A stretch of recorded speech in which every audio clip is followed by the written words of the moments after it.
ಹೊನ್ನಾವರ ತಾಲೂಕಿನ ಗುಣವಂತೆಯ ಕೆಳಗಿನೂರಿನಲ್ಲಿರುವ ಒಕ್ಕಲಿಗ ಸಮುದಾಯ ಭವನದ ಬಳಿ ಶ್ರೀ ಆದಿಚುಂಚನಗಿರಿ ಮಹಾಸಂಸ್ಥಾನ ಮಠದ ನೂತನ ಶಾಖಾ ಮಠದ ಉದ್ಘಾಟನೆ ಮತ್ತು 4ನೇ ವರ್ಷದ ಒಕ್ಕಲು ಉತ್ಸವ ವಿಜೃಂಭಣೆಯಿಂದ ನಡೆಯಿತು.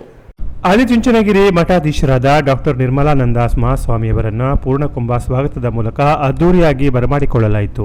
ನಂತರ ಶ್ರೀಗಳು ನೂತನ ಶಾಖಾ ಮಠದ ಕಟ್ಟಡ ಉದ್ಘಾಟನೆ, ಶ್ರೀ ಕಾಲಭೈರವೇಶ್ವರ ದೇವರ ದೇವ ಪೂಜಾ ಮಂದಿರ ಉದ್ಘಾಟನೆ ನೆರವೇರಿಸಿ ಧಾರ್ಮಿಕ ಕಾರ್ಯಕ್ರಮದಲ್ಲಿ ಪಾಲ್ಗೊಂಡರು. ನಂತರ ನಡೆದ ಸಭಾ ಕಾರ್ಯಕ್ರಮವನ್ನು ಉದ್ಘಾಟಿಸಿದ ಶ್ರೀಗಳು ಆಶೀರ್ವಚನ ನೀಡಿದರು. ಒಂದು ಮಠ ಎನ್ನುವುದು ಕಟ್ಟಡ ರೂಪದಲ್ಲಿದ್ದರೆ ಸಾಮಾಜಿಕವಾಗಿ, ಶೈಕ್ಷಣಿಕವಾಗಿ, ಆಧ್ಯಾತ್ಮಿಕವಾಗಿ, ಧಾರ್ಮಿಕವಾಗಿರಬಹುದು, ಮಠದ ಮೂಲಕ ಆಗುತ್ತದೆ ಎಂದರು.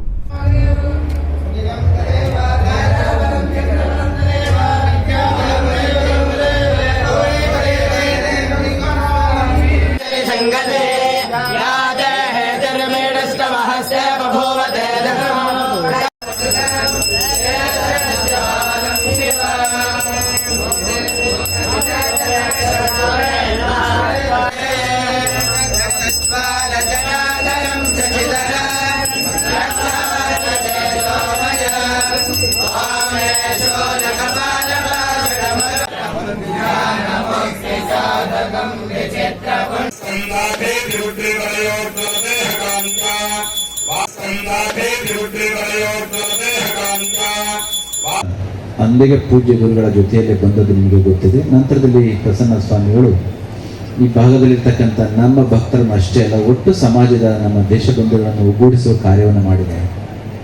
ಎಲ್ಲಾದರೂ ಒಂದು ಮಠ ಹೋಗುತ್ತೆ ಅಂತಂದರೆ ಭೌತಿಕವಾಗಿರ್ತಕ್ಕಂಥ ಕಟ್ಟಡದ ರೂಪದ ಒಬ್ಬ ಸನ್ಯಾಸಿ ಬರ್ತಕ್ಕಂಥದ್ದು ಅಷ್ಟೇ ಅಲ್ಲ, ಒಂದು ಮಠದ ಸುತ್ತ ಆಗ್ತಕ್ಕಂಥ ಎಲ್ಲ ಕಾರ್ಯಕ್ರಮಗಳು ಆ ಭಾಗಕ್ಕೆ ಬೇಕಾಗಿರ್ತಕ್ಕಂಥ ಎಲ್ಲ ವ್ಯವಸ್ಥೆಗಳನ್ನು ಮಾಡಿಕೊಡುತ್ತದೆ. ಸಾಮಾಜಿಕವಾಗಿರ್ಬೋದು, ಶೈಕ್ಷಣಿಕವಾಗಿರ್ಬೋದು, ಧಾರ್ಮಿಕವಾಗಿ, ಆಧ್ಯಾತ್ಮಿಕವಾಗಿ ಮತ್ತು ಆ ಒಂದು ಪ್ರದೇಶಕ್ಕೆ ಬೇಕಾಗಿರ್ತಕ್ಕಂಥ ಏನೆಲ್ಲ ವ್ಯವಸ್ಥೆಗಳಿರ್ತವೋ ಅಂತೆಲ್ಲ ವ್ಯವಸ್ಥೆಗಳು ಒಂದು ಮಠದ ಮುಖಾಂತರ ಮಠ ಪ್ರಾರಂಭ ಆಗುತ್ತೆ. ಅಂತಹ ಒಂದು ವ್ಯವಸ್ಥೆ ಈಗಾಗಲೇ ಇತ್ತು.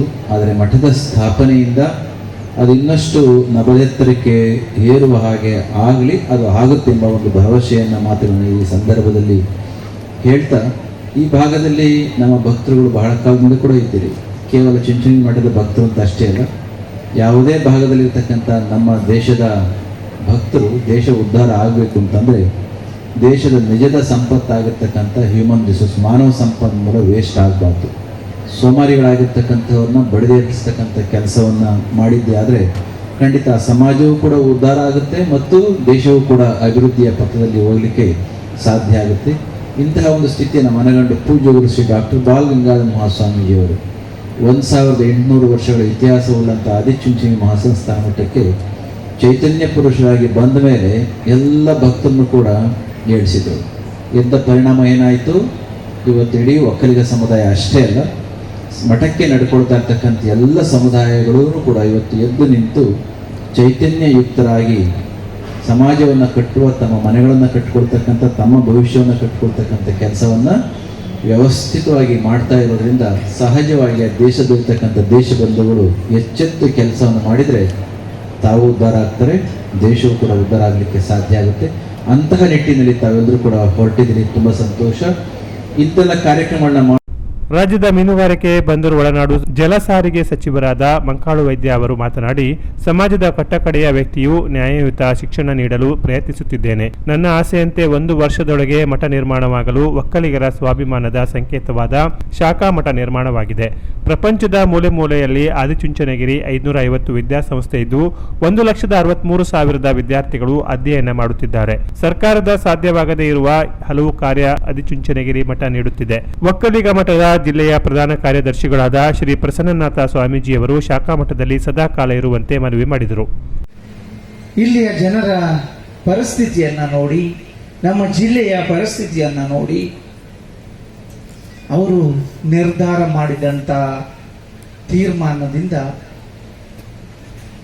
ನಾವು ಇವತ್ತು ಈ ಕಾರ್ಯಕ್ರಮ ಮಾಡಲಿಕ್ಕೆ ಸಾಧ್ಯ ಆಯಿತು. ಅದರ ಜೊತೆಯಲ್ಲಿ 1993-94ರಲ್ಲಿ ಈ ಜಿಲ್ಲೆಯನ್ನ ಮುನ್ನಡೆಸಿಕೊಂಡು ಹೋಗಬೇಕು, ಒಕ್ಕಲಿಗರನ್ನ ಮುನ್ನಡೆಸಿಕೊಂಡು ಹೋಗಬೇಕು, ಸಾಮಾನ್ಯ ಜನ ಬಡವರಿಗೆ ಶಿಕ್ಷಣವನ್ನು ಕೊಡಬೇಕು, ಆರೋಗ್ಯ ಇರಲಿ, ಶಿಕ್ಷಣ ಇರಲಿ, ಅಥವಾ ಬಡವರಿಗೆ ಸಾಮಾನ್ಯ ಕೆಲಸ ಮಾಡಬೇಕು, ಸಮರ್ಥರು ಇದ್ದೀರಿ ತಾವು ಅಂತ ಪರಮ ಪೂಜ್ಯ ಶ್ರೀ ಶ್ರೀ ಪ್ರಸನ್ನ ಸ್ವಾಮೀಜಿಯವರಿಗೆ ಈ ಜಿಲ್ಲೆಯ ಜವಾಬ್ದಾರಿಯನ್ನು ಕೊಟ್ಟರು. ಅವರು ಶಿವಮೊಗ್ಗದಲ್ಲಿ ಜವಾಬ್ದಾರಿಯನ್ನು ತಗೊಂಡಿದ್ದಾರೆ. ಅದರ ಜೊತೆಯಲ್ಲಿ ನಮ್ಮ ಜಿಲ್ಲೆ ಕೊಟ್ಟರು, ಉತ್ತರ ಕನ್ನಡ ಜಿಲ್ಲೆ. 30 ವರ್ಷ ಇಲ್ಲಿ ಇಡೀ ಜಿಲ್ಲೆಯ ಮೂಲೆ ಮೂಲೆಗೆ ಹೋಗಿ ಎಲ್ಲರಿಗೂ ಜಾಗ್ರತೆ ಅನ್ನೋಕ್ಕಿಂತ ನೀವು ಜಾಗೃತರಿದ್ರೂ ಎಲ್ಲರೂ ಒಗ್ಗೂಡಬೇಕು, ಸಮಾಜದ ಕಟ್ಟ ಕಡೆಯ ವ್ಯಕ್ತಿಗೆ ನ್ಯಾಯ ಕೊಡಬೇಕು, ಅವರು ಎಣಿಸಿದ ಶಿಕ್ಷಣ ಕೊಡಬೇಕು, ಎಲ್ಲರನ್ನ ಕೂಡಿಸ್ಕೊಂಡು ಹೋಗಬೇಕು ಅನ್ನುವಂಥ ಜವಾಬ್ದಾರಿಯನ್ನ ಪ್ರಸನ್ನ ಸ್ವಾಮೀಜಿಯವರು ಎಲ್ಲೂ ಒಂದು ಚೂರು ವ್ಯತ್ಯಾಸ ಆಗದೆ ಇಡೀ ಜಿಲ್ಲೆಯಲ್ಲಿ ಸಂಘಟನೆ ಮಾಡಿದರು. ಮಾಜಿ ಸಚಿವರು ಹಾಲಿ ಶಾಸಕರೂ ಆದ ಡಾಕ್ಟರ್ ಅಶ್ವತ್ಥ ನಾರಾಯಣ್ ಮಾತನಾಡಿ, ಜಾತಿ ಮಧ್ಯೆ ಪ್ರೀತಿಯ ಸೌಹಾರ್ದತೆಯನ್ನು ಈ ಭಾಗದಲ್ಲಿ ಮೂಡಿಸಲು ಮಠವು ಪ್ರಮುಖ ಪಾತ್ರ ವಹಿಸುತ್ತಿದೆ. ದ್ವೇಷ ಹಾಗೂ ವೈಷಮ್ಯವು ನಮ್ಮನ್ನೇ ಸುಡಲಿದೆ. ಇಂದಿನ ತಂತ್ರಜ್ಞಾನವು ಗುಣಮಟ್ಟದ ಶಿಕ್ಷಣ, ಆರೋಗ್ಯ, ಸರ್ಕಾರಿ ಸೇವೆಯನ್ನು ಜನತೆ ಇದ್ದಲ್ಲಿ ನೀಡುತ್ತಿದೆ ಎಂದರು. ಈ ಶ್ರಮದ ಫಲದ ಜೊತೆಯಲ್ಲೇ ಈ ರೀತಿ ಪ್ರೀತಿ ವಿಶ್ವಾಸ ಬೆಳೆಸ್ಕೊಳ್ಳೋದು ಬಹಳ ಮುಖ್ಯವಾಗಿದೆ. ಸೌಹಾರ್ದತೆಗಳು ಬಹಳ ಮುಖ್ಯವಾಗಿದೆ. ದ್ವೇಷ ವೈಮನಸ್ಸು, ಯಾರೇ ವ್ಯಕ್ತಿಗಳಲ್ಲಿ ದ್ವೇಷ ವೈಮನಸ್ಸುಗಳಿದ್ರೆ ನಮ್ಮನ್ನು ಸುಟ್ಟಾಕ್ಬಿಡುತ್ತೆ. ಅದು ಸಹಿಸ್ಕೊಳ್ಳಿಕ್ಕಾಗಲ್ಲ ಅಂದಾಗ ಅದು ನಮ್ಮನ್ನು ಸುಡುತ್ತೆ. ಹೆಚ್ಚು ಕಡಿಮೆ ನಮ್ಮ ಅಣ್ಣ ತಮ್ಮದಿರಲ್ಲಾಗ್ಲಿ, ಕುಟುಂಬದಲ್ಲಾಗ್ಲಿ, ಸುತ್ತಮುತ್ತಲು ಯಾರೇ ಒಂದು ಪ್ರಗತಿ ಕಂಡಾಗ ಒಂದು ಒಳ್ಳೆ ಮಾತು ಹೇಳೋದಕ್ಕೂ ಕಷ್ಟ ಆಗಿರುತ್ತೆ ನಮಗೆ. ಇಂಥ ಒಂದು ಸಂದರ್ಭದಲ್ಲಿ ಇಂಥ ಒಂದು ಒಳ್ಳೆ ಉದಾರ ಮನೋಭಾವನೆಯಿಂದ ತಮ್ಮ ಅತಿಯಾದ ಭಕ್ತಿಯನ್ನು ತೋರಿಸಿದ್ದಾರೆ. ಹಾಗಾಗಿ ಸಿರ್ಸಿ ಶಾಸಕರಾದ ಭೀಮಣ್ಣ ನಾಯ್ಕ ಅವರು ಕಾರ್ಯಕ್ರಮದಲ್ಲಿ ಮಾತನಾಡಿದರು. ಸಂಸ್ಕಾರದ ಅಡಿಯಲ್ಲಿ ಬರಬೇಕಾಗತ್ತೆ. ಪ್ರತಿಯೊಬ್ಬರು ಕೂಡ ಶಿಕ್ಷಣವನ್ನು ಹೊಂದಬೇಕಾಗತ್ತೆ. ಶಿಕ್ಷಣ ಇದ್ದಾಗ ಮಾತ್ರ ಮುಂದಿನ ಪ್ರಗತಿಯನ್ನು ಕಾಣಲು ಸಾಧ್ಯ ಅನ್ನೋದರ ಅಡಿಯಲ್ಲಿ